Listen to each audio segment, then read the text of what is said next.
నమస్తే, welcome to our channel. Shamshabad ఎయిర్పోర్ట్లో bomb ఉంది అనే ఒక అలర్ట్ వచ్చింది. దీనివల్ల మొత్తం కూడా అస్తవ్యస్తం అయిపోయింది. అసలు శంషాబాద్ ఎయిర్పోర్ట్లో బాంబు ఉండే అవకాశం ఉందా? దీని పట్ల ఎయిర్పోర్ట్కి వెళ్ళేవాళ్ళు కానీ, ఎయిర్పోర్ట్లో దిగేవాళ్ళు కానీ ఎలాంటి జాగ్రత్తలు తీసుకోవాలి? అసలు మొత్తంగా మన దేశంలో ప్రజెంట్ ఎయిర్పోర్ట్ల పరిస్థితి ఏంటి? ఇండియన్ ప్రభుత్వం ఈ సివిల్ ఏవియేషన్కి సంబంధించి ఎటువంటి నిర్ణయాలు తీసుకుంటా ఉంది? ఎందుకంటే పాకిస్తాన్ ఎయిర్పోర్ట్లని అటాక్ చేసే అవకాశం కనిపిస్తోంది. ఆల్రెడీ ఎయిర్ బేస్ల మీద పాకిస్తాన్ అటాక్స్ మొదలుపెట్టింది. దాదాపు 400 డ్రోన్లను ఉపయోగించింది, మిసైల్స్ని వాడింది. అట్లాగే మనం కూడా పాకిస్తాన్ ఎయిర్ బేస్ల్ని అటాక్ చేస్తున్నాం. ఇప్పుడు వాళ్ళు ఒక కొత్త ఆపరేషన్ కూడా బునియాన్ ఉన్ మర్సూస్ అనే ఒక ఆపరేషన్ కూడా వాళ్ళు మొదలుపెట్టారు, మన ఆపరేషన్ సింధూర్కి పోటీగా. సో ఈ నేపథ్యంలో శంషాబాద్ పరిస్థితి ఏంటి, మిగతా ఎయిర్పోర్ట్ల పరిస్థితి ఏంటి అనేది మనం చూద్దాం. శంషాబాద్లో నిన్న ఒక మెయిల్ వచ్చింది వాళ్ళకి. ఆ మెయిల్ ఏంటంటే, శంషాబాద్ ఎయిర్పోర్ట్లో బాంబు పెట్టారు, ఇక్కడ పాకిస్తాన్ ప్రేరేపిత ఉగ్రవాదులకు సంబంధించిన స్లీపర్ సెల్స్ ఉన్నాయి, ఈ స్లీపర్ సెల్స్ బాంబుల్ని పెట్టి ఎయిర్పోర్ట్లో పేల్చేయబోతున్నారు అని ఒక ఈమెయిల్ వచ్చింది. దాంట్లో సిఐఎస్ఎఫ్ రంగంలోకి దిగింది, సెంట్రల్ ఇండస్ట్రియల్ సెక్యూరిటీ ఫోర్సు. అంతేకాకుండా బాంబు డిస్పోజల్ స్క్వాడ్స్ దిగాయి, లోకల్ పోలీసులు వెళ్ళారు. వీళ్ళందరూ వెళ్ళి మొత్తంగా అక్కడ టెర్మినల్స్ మొత్తం ఇంటీరియర్సు, చుట్టుపక్కల ప్రాంతాలు అన్నీ కూడా క్షుణ్ణంగా పరిశీలించారు. ఎక్కడా కూడా బాంబు ఆనవాళ్ళు ఏవీ లేవనేది అర్థమైంది. దాంతో సిఐఎస్ఎఫ్ విజిలెన్స్ పెంచారు, తర్వాత సీసీటీవీలు పెంచారు, అక్కడ ఓవరాల్గా సెక్యూరిటీ ఎఫర్ట్స్ పెంచారు. అందుకని ఎయిర్పోర్ట్కి ఎవరు వెళ్ళాలన్నా ఇంతకుముందులాగా 30 గంట 1 అవర్ ముందుగా కాకుండా 3 గంటల ముందు వెళ్ళమన్నాడు. 3 గంటల ముందు రావాలని వాళ్ళు చెప్తున్నారు. ఎందుకంటే సెక్యూరిటీ చెక్స్ అనేవి మల్టిపుల్ లేయర్స్లో చేయడం మొదలుపెడుతున్నారు, ప్రతిదీ క్షుణ్ణంగా చెక్ చేస్తున్నారు. కాబట్టి ప్రస్తుతానికైతే బాంబు థ్రెట్ అనేది లేదు. కానీ ఇండియన్ ఎయిర్పోర్ట్స్లో బాంబు థ్రెట్ ఉన్నాయి అని చెప్పి మొత్తం 32 ఎయిర్పోర్ట్స్ని దేశవ్యాప్తంగా ఇండియా క్లోజ్ చేసింది.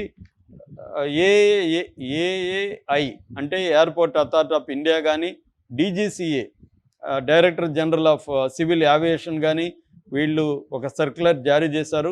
టోటల్గా 32 ఎయిర్పోర్ట్లని క్లోజ్ చేస్తున్నాం. అందులో 3 మాత్రం మిలిటరీ బేస్డ్ ఎయిర్పోర్ట్స్ అయితే, మిగతావి సివిల్ ఏవియేషన్కి సంబంధించింది. దాదాపు 500 పైన రకాల ఫ్లైట్స్ని క్యాన్సిల్ చేసినట్టు చెప్తున్నారు. ఇది మే 15 వరకు అమల్లో ఉంటుంది. దాని తర్వాత కొనసాగించే అవకాశం కూడా ఉంది. ఎందుకంటే ఈ వారు నెక్స్ట్ స్టేజ్కి వెళ్ళే అవకాశం ఉంది, న్యూక్లియర్ వార్గా మారే అవకాశం కనిపిస్తుంది. ఎందుకంటే నేషనల్ కమాండ్ అథారిటీ అని పాకిస్తాన్లో న్యూక్లియర్ వెపన్స్ వేయాలా వద్దా, వేస్తే ఎట్లా వేయాలి, ఇవన్నీ డిసైడ్ చేసే సంస్థ పేరే నేషనల్ కమాండ్ అథారిటీ. ఆ సంస్థని వాళ్ళ ప్రధానమంత్రి షహబాజ్ షరీఫ్ ఈరోజు సమావేశపరుస్తున్నాడు. దాన్ని బట్టి నెక్స్ట్ ఫేజ్ ఆఫ్ వార్ ఎలా ఉంటుంది అనేది డిసైడ్ అవుతుంది.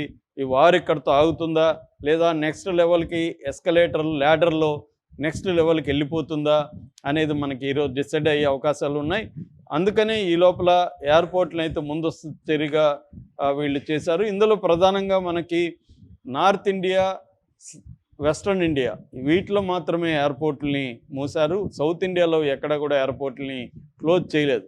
ముఖ్యంగా అమృత్సరు, చండీగఢ్, జైసల్మూరు, జమ్మూ, పాటియాలా, పోర్బందరు, పఠాన్కోట్, అవంతిపూరు, బఠిండా, భుజ్, బికనూరు, హల్వారా, ఆదంపూరు, అంబాలా, హిండన్, జామ్నగర్, జోధ్పూర్, కాండ్లా, కాంగ్రా, కేసద్, కిషన్గఢ్, కులు మనాలి, లేహ్, లూధియానా, ముంద్రా, నలియా, రాజ్కోట్, నర్సావా, షిమ్లా, శ్రీనగర్, తోయిన్, ఉత్తరలై ఈ ఎయిర్పోర్ట్లని క్లోజ్ చేశారు.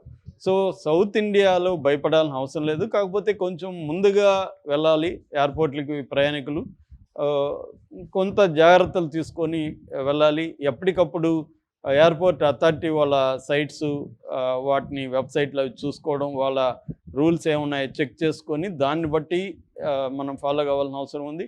ఎంతకన్నా మంచిది అత్యవసరమైన ప్రయాణాలు ఉంటేనే వెళ్ళడం అనేది కరెక్టు. లేదంటే స్లీపర్ సెల్స్ భయాలు అయితే ఉంటాయి. ఎందుకంటే హైదరాబాద్ కూడా సెన్సిటివ్ ఏరియా. ఇక్కడ అనేక సెన్సిటివ్ ఏరియాస్ ఉన్నాయి. మామూలుగానే మనకి మెయిన్‌గా సివిలియన్ చెప్పాలంటే చార్మినార్ ఉంది, బుద్ధ విగ్రహం ఉంది, హైటెక్ సిటీ ఉంది, తర్వాత బంజారా హిల్స్, జూబ్లీ హిల్స్ ఉన్నాయి.